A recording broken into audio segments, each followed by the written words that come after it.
నమస్తే welcome to Suman TV ప్రస్తుతం మనతో పాటు ఉన్నారు ప్రముఖ పొలిటికల్ అనలిస్ట్ చంద్ర శ్రీనివాస్ గారు. నమస్తే శ్రీనివాస్ గారు. నమస్కారం అండి. శ్రీనివాస్ గారు, మనం చాలా ఇంటర్వ్యూస్ చేస్తాం. అసలు ఈ పొత్తు ఏమైపోతుంది, ఎటువైపు దారి తీసే అవకాశం ఉంది, ఇది ఎవరికి అంటే ప్లస్ అయ్యే అవకాశాలు ఉన్నాయంటూ మనం రకరకాలుగా మాట్లాడుకున్నాం. ఏదైతే చంద్రబాబు నాయుడు గారు తన నోటి వంట కొన్ని గోల్డెన్ వర్డ్స్ మాట్లాడారని కొంతమంది మాట్లాడుతూ ఉన్నారు. రైట్, కొంతమంది దృష్టిలో ఈ గోల్డెన్ వర్డ్స్ క్లారిటీ వచ్చేసినట్టు కదా, ఆల్మోస్ట్ క్లారిటీ వచ్చేసింది.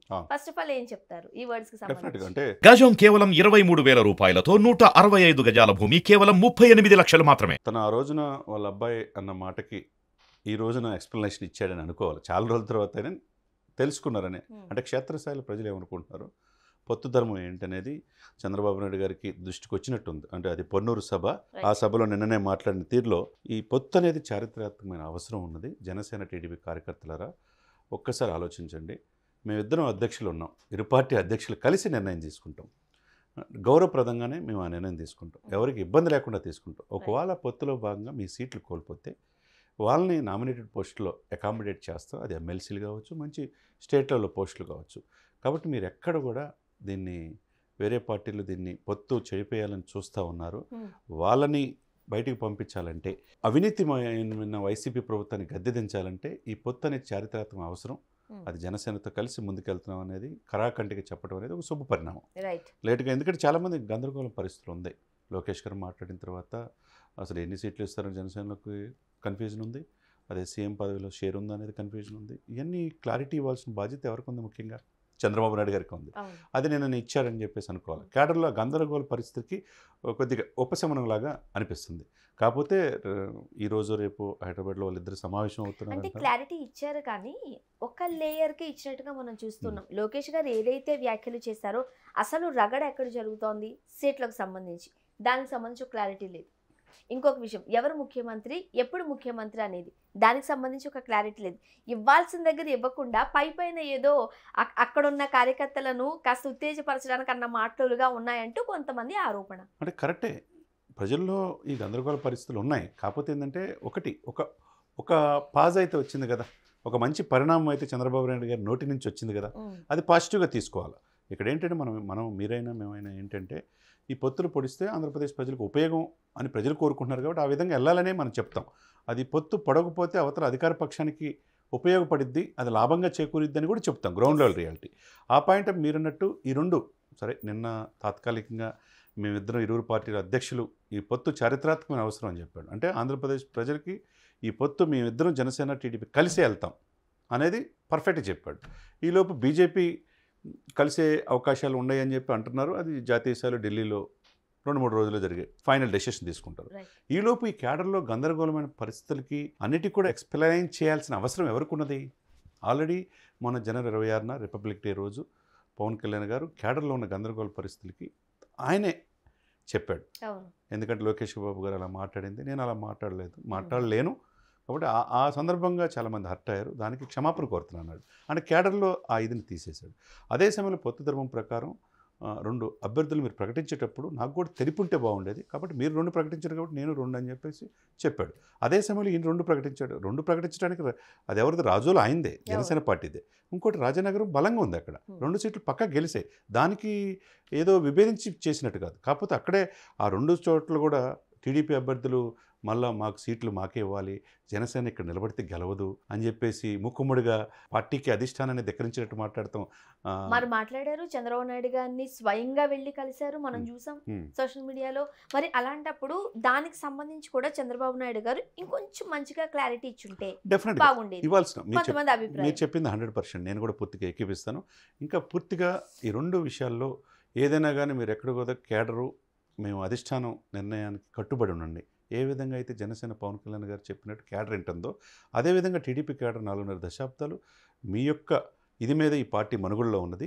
కాబట్టి మీకు ఎక్కడ అన్యాయం జరగని విధంగా పొత్తు ధర్మం ప్రకారం కొన్ని సీట్లు పోతే దాంట్లో వేరే అధికారంలో వచ్చిన తర్వాత అకంపెనీ చేస్తాం అంటున్నాం. కాబట్టి మీరు ధిక్కార స్వరంతో వెళితే అవతల అధికార పార్టీకి ఇది ఆసరాగా చేసుకొని మనల్ని విమర్శించవచ్చు, ఈ పొత్తు పొడవకుండా ఉండడానికి ప్రయత్నం చేయొచ్చు అనేది ఒక భావన.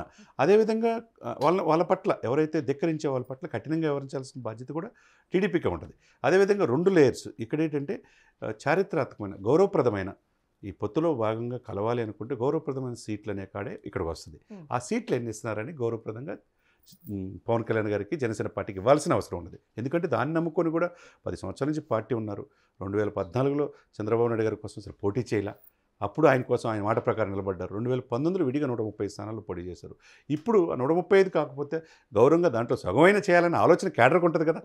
ఎందుకంటే పవన్ కళ్యాణ్ గారితో నడిచే వాళ్ళకి ఉంటుంది కదా. అదే క్యాడర్ ని పవన్ కళ్యాణ్ గారు సముదాయిస్తున్నారు. ఇది కాదబ్బా ఇది అని చెబుతున్నారు.